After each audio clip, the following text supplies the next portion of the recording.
नौकरी करते थे। एक दिन तेजस गांव अपनी माँ के पास फोन करता है। हेलो, प्रणाम माँ। जीते रहो माँ। तुम दादी बनने वाली हो हैं? अरे वाह, ठीक है बेटा, मैं कल ही आती हूँ। जब माँ जी शहर पहुंची तो बेटे बहू ने बहुत अच्छे से स्वागत किया। लीजिए माँ जी, चाय। अरे गर्मा गर्म पकोड़े ले आओ माँ के लिए। नीरू रसोई में गई और 2 मिनट में ही पकोड़े ले आई। जी ये लीजिए। बहू जादू से बनाए हैं क्या? अभी तो रसोई में गई थी। यम्मी। माँ जी, शीला रसोई में पकोड़े तल रही है, मैं बस लेकर आई। हे भगवान, मेरा धर्म भ्रष्ट कर दिया तूने। अब तो गंगा जल से शुद्धिकरण करना होगा।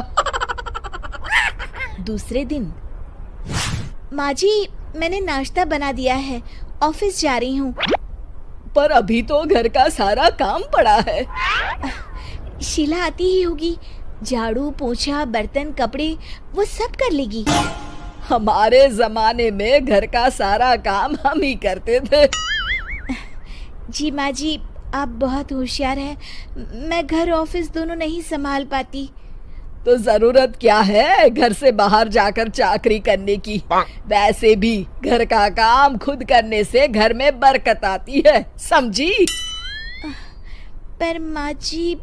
पर वर कुछ नहीं, इस महीने की पगार मिले फिर ऑफिस बंद है। हाँ। रात को नीरू तेजस से कहती है, सुनिए जी, माँ जी बोल रही थी कि मैं नौकरी छोड़ दूं। वैसे ठीक ही तो है, अभी तुम्हें आराम की जरूरत है।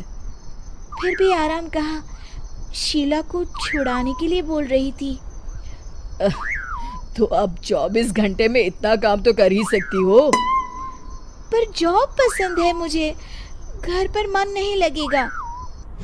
अगले दिन जब दोनों ऑफिस के लिए निकल रहे थे, मेरी तो कोई कीमत ही नहीं है इस घर में।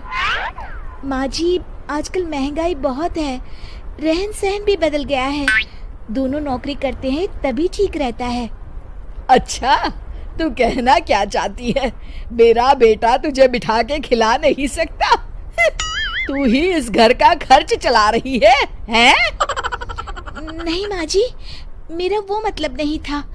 मतलब खूब समझती हूँ, ये बाल धूप में सफेद नहीं किए मैंने। हाँ। अब तो ये रोज का काम हो गया था। तेजस भी रोज की झिकझिक से परेशान हो गया था। एक दिन उसने कहा, नीरू, वैसे भी तुम्हें मैटरनिटी लीव मिलने वाली है, तो अभी से ही छुट्टी ले लो। पर क्या, मेरी सैलरी अच्छी खासी है। आखिर नीरू ने रिजाइन कर दिया। जब बच्चा हुआ तो घर में सब बहुत खुश हुए।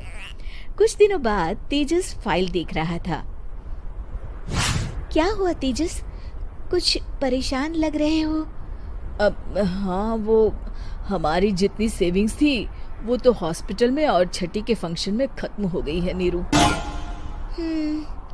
और अभी वैसे मंदी चल रही है तो मैं बोल रही थी कल मुन्ना को हेपेटाइटिस का टीका लगवाना है।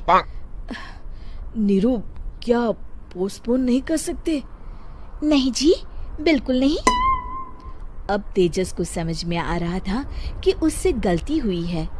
पैसों की कमी का असर घर के माहौल पर भी पड़ रहा था। अगले दिन, बेटा मेरा चश्मा और ये दवाइयाँ ले आना, पर्चा देते हुए माँ जी ने कहा। जी। तेजस, मुन्ना के लिए दूध का डिब्बा और डायपर भी ले आना, और ये किराने के सामान की लिस्ट है, इसे भी लाना है। तेजस गुस्से में लिस्ट मरोड़कर फेंकता है और चिल्लाता है, पैसे क्या पेड़ पर उगते हैं? ये ले आना, वो ले आना। अरे पर ये जरूरत का सामान ही है। वो गुस्से में बिना कुछ कहे ऑफिस चला गया। अरे लंच तो ले जाइए। नीरू दौड़कर डिब्बा पकड़ाती है। एक दिन खाना खाने के बाद, नीरू, अब तो मुन्ना कुछ बड़ा हो गया। तो अब तुम वापस ज्वाइन कर लो ना जॉब। पर इस रिसेशन में जॉब मिलना बहुत मुश्किल है। ट्राई तो करो। फिर मुन्ना?